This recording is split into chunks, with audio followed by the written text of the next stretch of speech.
Salam, hər vaxtınız xeyir olsun. Ailədə belə badımcanı sevməyənlər bu reseptlə badımcan şorbası hazırlasanız çox bəyənəcəklər. Əgər sizin üçün də maraqlıdırsa, videomu sona qədər izləyib abunə olub bəyənməyi unutmayın. Öncədən mən tərəvəzləri tərtəmiz yudum, bir ədəd soğanı rəndədən keçirtdim. Qazanı ocağın üzərinə qoydum, içərisinə kərəyə əlavə etdim. Soğanı rəndədən keçirib içərisinə əlavə etdim. Sarımsağı da yenə bir diş sarımsağı da rəndədən keçirdib soğanla birlikdə yağda qovurdum.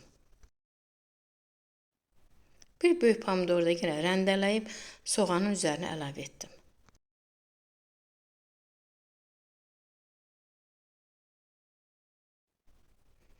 Bu cür yağın içərisində qovurdum. Bir dolu xörək qaşığı da duz tökdüm. O zövqə görə, ağız dadına görə. Əgər az olarsa sonda yenə baxarsınız. Biraz da qiymə tökdüm. Dadlı olmaq üçün biraz da çəkilmiş qiymə əlavə etdim. Onu da həmən bu pomidorlu sokun içərisinə, qarışımın içərisinə əlavə edib bir 10 dəqiqədə qazanın içərisində bişməyə qoydum. Tam yağa çevriləndə suyunu əlavə etdim. Kənarda 2 ədəd soyulmuş kartofu kub şəklində doğradım. Doğramış kartofu da yenə qazanın içərisinə əlavə edib qapağını örtüb qaynamağa qoydum. Kartoflar o bir tərəvəzlərə baxanda nisbətən gec pişir. Ona görə də birinci mən kartofu əlavə etdim qazanın içərisinə. 2 ədəd badımcanları da soydum tərtəmiz. Kub şəklində doğradım. Kənarda bir qabın içərisinə tökdüm. Üzərinə də biraz duz töküb azı suyunun çıxmağını gözlədim.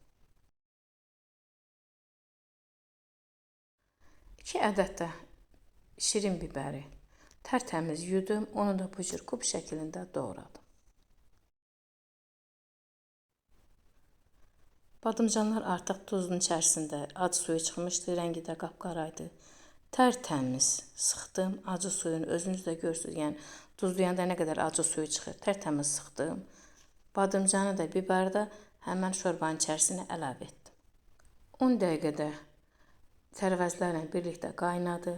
Çox gözəl ətri var idi. İnanın, elə bil köbələ supu kimi çox gözəl ətri var idi. Əgər siz də bu cür şorba hazırlasanız, inanıram ki, ailədə söz-söhbət yaranmayacaq. Çox bəyənəcəklər.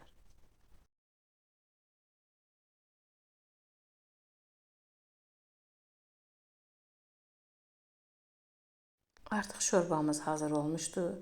Badımcanların rənginə baxırsınız, necə ağappaq idi, yəni qaralmamışdı. Çox gözəl ətri var idi. İnanıram siz də bu cür hazırlayacaqsınız. Allaha amanat olun, göz haqqınızı halal edin. Hazırlayan hər kəsə nuş olsun. Vaxtınızı ayırıb məni izlədiyiniz üçün hər birinizə öz təşəkkürümü bildirirəm.